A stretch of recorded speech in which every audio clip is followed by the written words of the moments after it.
Hotep, Senu, Hena Senut, E.T. Ren Ishaka Nuku Kemet. I hope there's no denial. You are happy like the Nile. This pre-recorded video is entitled Tree of Life and Clearing the Mind. I'm quoting from the book Ancient Egyptian Onomastica by Gardiner. On page 99, there's a few things that I will, deal with for the record, but I will deal with the main topic at hand also. So on page 99,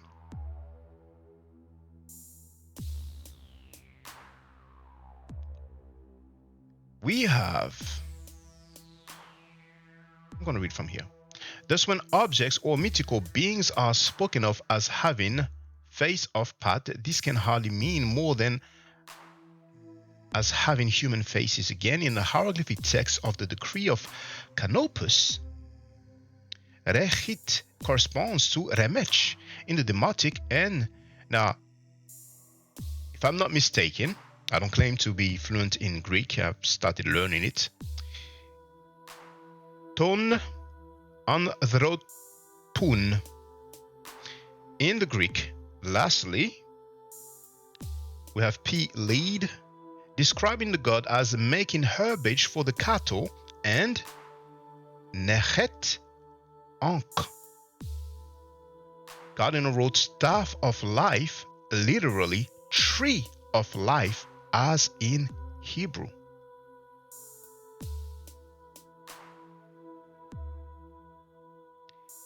We had a mention of the decree of Canopus on Encyclopedia Britannica. We are told that the decree of Canopus is an ancient bilingual trigraphic Egyptian decree that provided a key for deciphering hieroglyphic and demotic scripts. The decree, written in Greek, demotic, and hieroglyphs, was promulgated March 7, 238 before the Common Era by an assemblage of priests upon the death of a daughter, Bernice, of Ptolemy III, Euergetes, and his consort, Berenice. It honors the girl as a goddess. The two copies of the decree, discovered at Tanis, modern San al-Hajar al-Qibliya, in 1866, are considered by many scholars to be second only to the Rosetta Stone in their value for deciphering ancient Egyptian. 3 fragmentary copies have also been found. I think it's of interest because a few people have the nerve to claim that the hieroglyphic has not been deciphered. Many don't know that we don't only have the Rosetta Stone, which had the same text in hieroglyphic in Greek, but we have another example right here. Let's continue. Now on page 98 of Gardiner's book, once again, Ancient Egyptian Onomastica, Volume 1, it says, 4 classes, tribes, and types of human being. This section is in the main list of foreign peoples, but is ushered in and closed by terms of greater generality. Some specific names of military and nautical occupations at the beginning and end strike a discordant note, particularly those at the end. And here we have Remech, man, Coptic, Rome. So the word Remech has survived in the Coptic, and it is Rome. And we will have more information about this term Remech and what it meant initially. On page 100, Gardiner wrote the word Remech, the most general of them, is the commonest word for man. And though in the New Kingdom it was occasionally used for Egyptians, as opposed to Asiatics, Amu, Nubians, Nehesiu, and Libyans, Chemahu. See Wörterbuch 2, 423 and 4, together with the famous pictures in the tomb of Sethos I. Bibliography, Porter and Moss. This employment is secondary, and the word needs no further consideration here. In passing, on page 22, Gardner wrote, "Thus we have found one of the symbols referring to the use for which the bull was destined, and two referring to its hue. To these last two must be added chem, black, for the completely black bull." Gardner clearly wrote that he's talking about the hue, because we know some people have magic Medu Neter and they have some very strange translation when it comes to the term chem applied to color.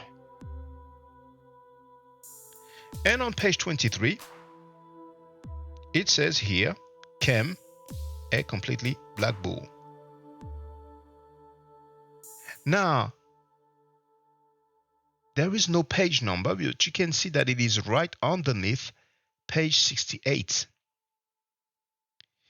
Now, for this part, that's the reference, 1 star. And for the translation, the reference is 2 star. And the translation starts by saying beginning of the teaching for clearing the mind. And here we have hat. Some people may read this hatia. M, sebait. And then we have uha, ib.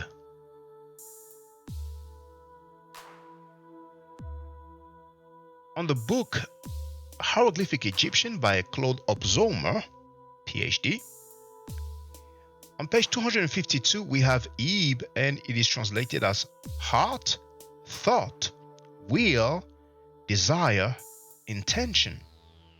And the term uha is translated as to loosen, to release, to solve. So here we have hat, M, sebait, uha, ib. Hence the translation of Gardner, beginning of the teaching for clearing the mind. Thanks for watching.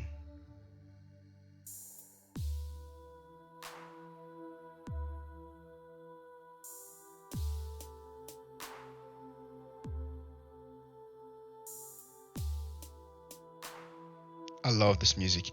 Now, for those who don't know, I'm giving Medu Neter classes, so you do have my email address in the description of the video. Feel free to contact me if you want to learn. It's not free of charge, so you can send me an email. I will tell you how much it costs. I have one of the most affordable pricing for Medu Neter classes. Other people charge 3 times or twice as much as I do.